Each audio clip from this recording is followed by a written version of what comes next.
चलिए जी तुहानू ज़ियारत कराइए दरबार शरीफ की।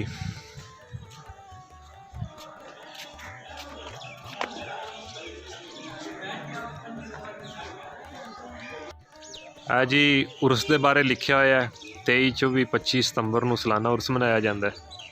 सैयद वारिस शाह रहमतुल्लाह ताला अलैह जी है जी बरामदा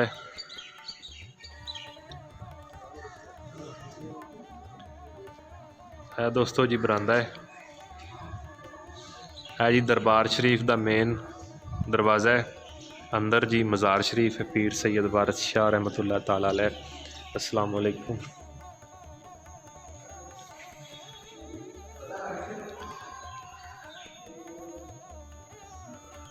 जी दोस्तों।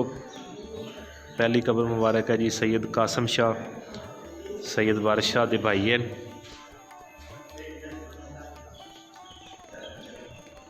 जी सैयद वारिस शाह रहमतुल्लाह ताला अलैह दी आखिरी आरामगाह है। 1722 पैदा होए, 1798 इन्हां दी वफात है जी। जी खब्बे पासे सैयद गुलशेर शाह इन्हां दे वालिद साहब, इन्हां दी कबर मुबारक है जी। दरम्यान च सैयद वारिस शाह रहमतुल्लाह ताला अलैह दी कबर मुबारक है दरम्यान च। सज्जे पासे भाई दी है, खब्बे पासे वालिद साहब दी है जी। जी गुंबद ये देख लो अंदरूनी हिस्सा अल्लाह पाक दे जी नाम लिखे हुए हैं। एस जी मेन बूहे तो आप अंदर आए हैं। जी जालियाँ रोशनदान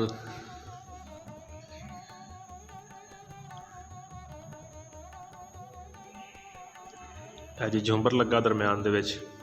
जी 3 कबरां जंडियाला शेर खान इन्हां दा आबाई पिंड है जी। 1722 पैदा होए तो 1798 के बाबा जी की वफात है जी। दरवाज़ा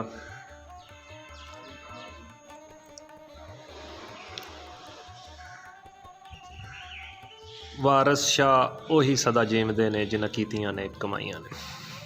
है जी इन्हां दा बरांडा है जी। सारा बरांडा है, इधर भी तुसी देख सकते हो।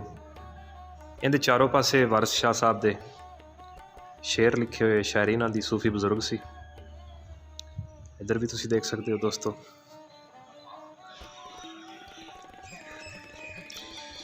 जी रोशनदान गुंबद दे अंदर मज़ार दे है जी। तुसी देख सकते हो दोस्तों यह सारा सेन ते ए दोस्तों तुसी देखो पीर वारिस शाह साहब दी लाइब्रेरी है बिल्कुल जी दरबार के सामने। फिलहाल ताला लगा हुआ है जी। माजरत के नाल असीं तुहानूं दिखा नहीं सकते। इहदे अंदर वारिस शाह साहब दी सारियां किताबां जिहड़ियां उन्होंने पंजाबी दे विच लिखियां सूफी बजुर्ग सी वो मौजूद हैं। वो तुसी इत्थों लैके पढ़ सकते हो।